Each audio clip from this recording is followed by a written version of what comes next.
In the history of aviation, progress has often been forged in the shadow of tragedy.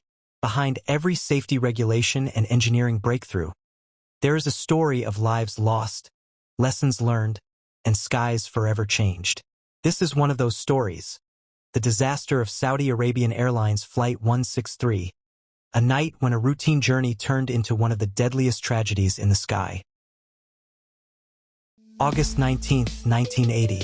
Flight 163 was a routine journey from Karachi, Pakistan to Jeddah, Saudi Arabia with a planned stop in Riyadh.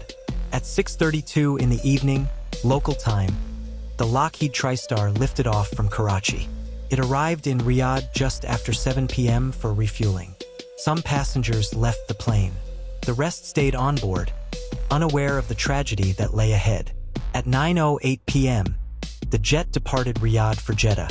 7 minutes later, a warning sounded in the cockpit, smoke in the cargo compartment. For 4 minutes, the crew tried to confirm the danger. At 9:20 p.m., the first officer radioed their emergency.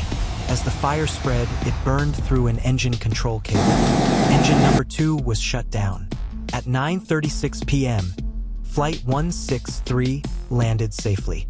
But instead of stopping on the runway, the captain taxied to the far end, finally halting 3 minutes later. This delay proved fatal. Emergency crews rushed to the plane, but 2 of its engines were still running. Doors could not be opened. By the time the engines were shut down, 3 minutes after the stop, communication with the cockpit was lost. Flames were already visible through the windows at the rear.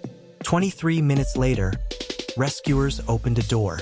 The interior suddenly flashed over into a raging inferno. It was too late. All 301 passengers and crew perished, most from smoke inhalation long before the flames reached them. Flight 163 became one of the deadliest aviation disasters in history, and a tragic reminder that in-flight fires demand immediate evacuation, even if the aircraft appears intact.